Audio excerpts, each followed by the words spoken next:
I'm here with April and Travis, and they just put 2 of their kiddos through the program. So talk to me about how you guys heard about Brain Balance.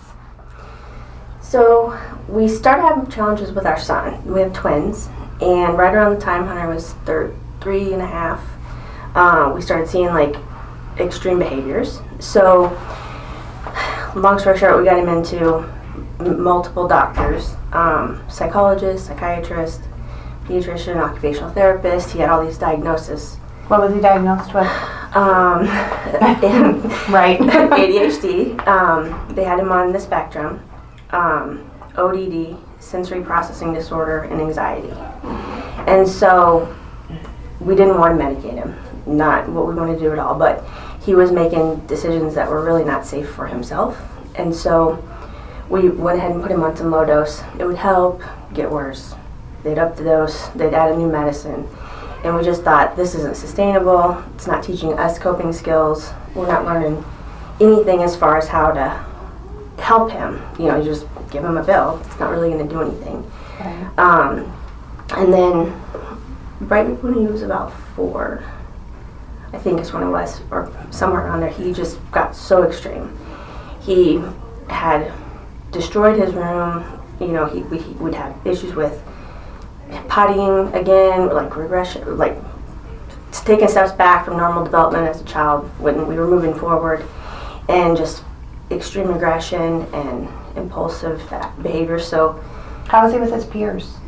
bad. So he was really aggressive with his friends. His friends really weren't drawn to him because he was really reactive. He would hit them. He would not play well with them. They were in his space. Like, he didn't like them in his boundaries, including his sister. And so, you know, we had to really sort of divide and conquer, keep them apart, keep them so that they weren't, you know, they were little, learning the dangers, stranger dangers, road dangers, fire dangers, and even though we would try to teach him, he was just really impulsive. So, but how we found it was, on one of the worst days we've ever had, well, he was at work, but I had to come downstairs to take a break from not yelling or reprimanding or for the catastrophe we had upstairs. And I just turned on the TV and I saw the commercial and I thought, well, we've tried everything else, you know, so it's worth a shot. You know, the other stuff was not working. I mean, it was a temporary fix, and then it would just go back to the way it was. So we called, we were in 2 days later. Yeah, so you were in 2 days later, yeah. Yeah, we worked that out perfectly, I think. Yeah. So how was your journey?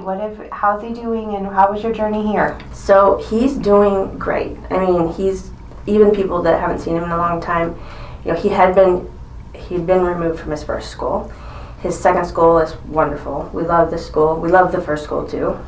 It was just too much for them to handle. Mm-hmm. He's doing amazing in his current school.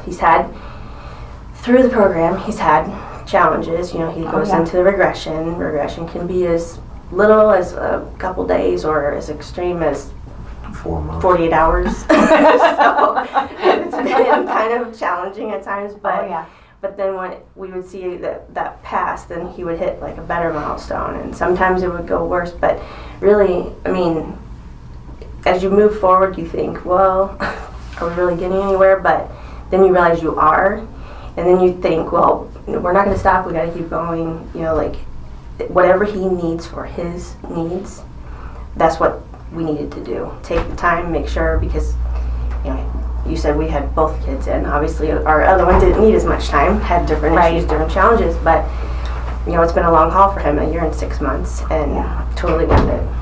Yeah. So let's talk a little bit about Sophie and what brought you to bring Sophie here.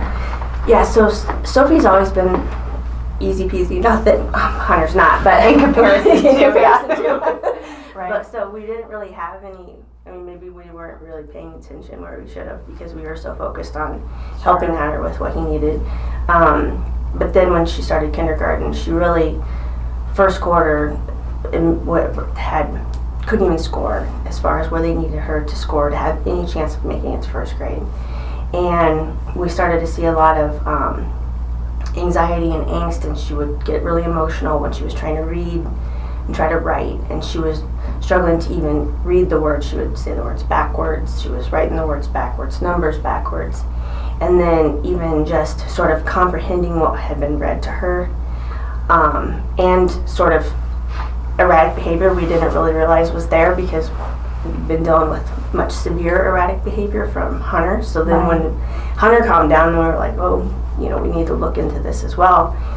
And I remember coming here and you said, oh, she doesn't need it, but we'll assess her anyway because the assessment will tell you, you know. And so thank goodness we did, because we found out she was having problems with processing and retaining.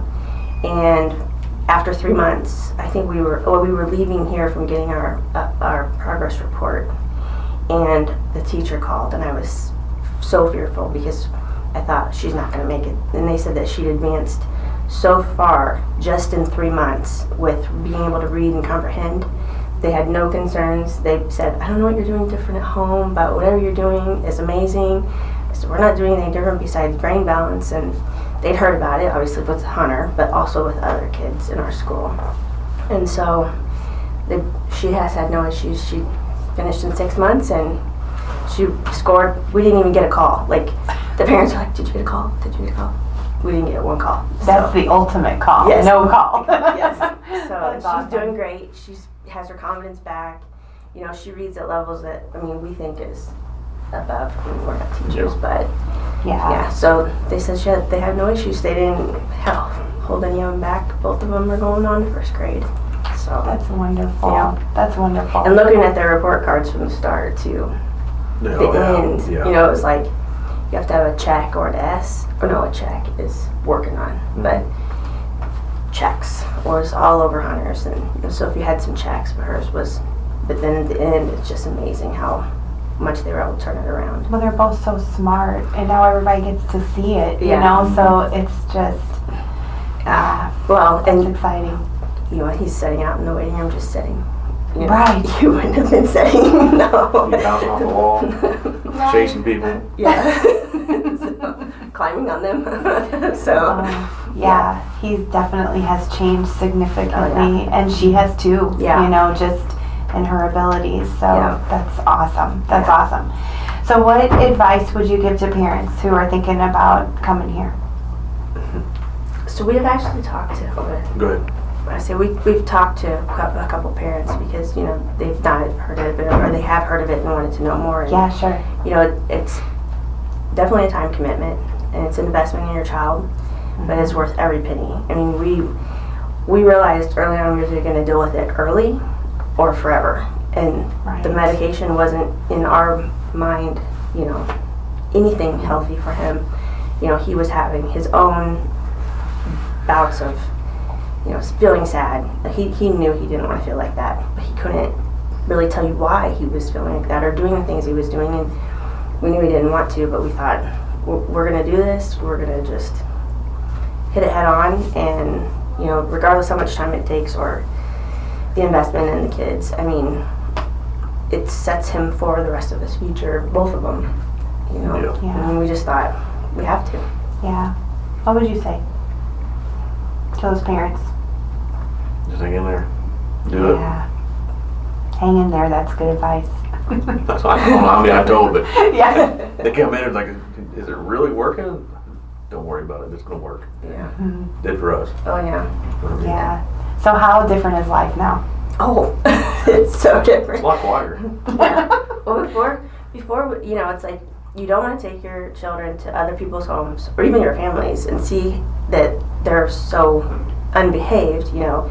But then, because then you're going to be judged for that, you know. Then you don't want to not take them, you know, because they deserve to go. But then it's like you become a prisoner in your own home, you know, like. I don't really want people to know what's going on, and you know, you don't want them to experience it, and so. So you stay home a lot. Oh yeah, yeah. We stayed home a ton, but now we're just like I'll go to the store with both of them. I mean, before I would take one or the other because I was afraid I would lose control of one of them. But I mean, we go to parties, go to friends' house. I mean, it's like normal, what we would have had before, you know. So, and we don't even have to watch them the whole time. Like before, you just don't want to lose track of them, and And now I don't know, playing out in the yard. They were playing yesterday at a picnic, and I knew he wasn't going to run in the road because I told him don't run in the road, and he wouldn't. You know, before he'd been like, I'm going to run in the road, just to run in the road. You told me not to run in the road, so. Right. And not understanding how dangerous it was. So, right. Which is the ultimate challenge, right? Just having him understand. Teaching. Yeah. I mean, teaching a kid that thinks they're smarter than you, that they're not necessarily smarter than you. They're smart, but they don't understand the full consequences of their actions was so challenging. So we just didn't go anywhere. And now we pay attention to other kids going, they need to bring it up. Yeah. Or we're like, oh, look how far we've come. Like, Yeah. Right. I mean, it's so, you compare and you're like, you know, we started off so extreme and now it's so minimal that sometimes it feels extreme when it's probably like, not. But then we're with other strangers or friends or whatever, we're like, pretty good. We're good here. Things are good here. They act like 6-year-olds now. Yeah, and they act like Right. normal 6-year-olds. Right. That's the difference. Which is just having fun and no cares in the world. Right, which you couldn't explain before. Like when we started this, you couldn't explain. This is not normal. This is not typical. And it is not something that is easy to explain or to live with. And so once you cross that over, you're like, now this is normal. Yeah, So, when a 4-year-old locks down at school, it's pretty serious. yeah, so. Do you want to tell that story on camera? No.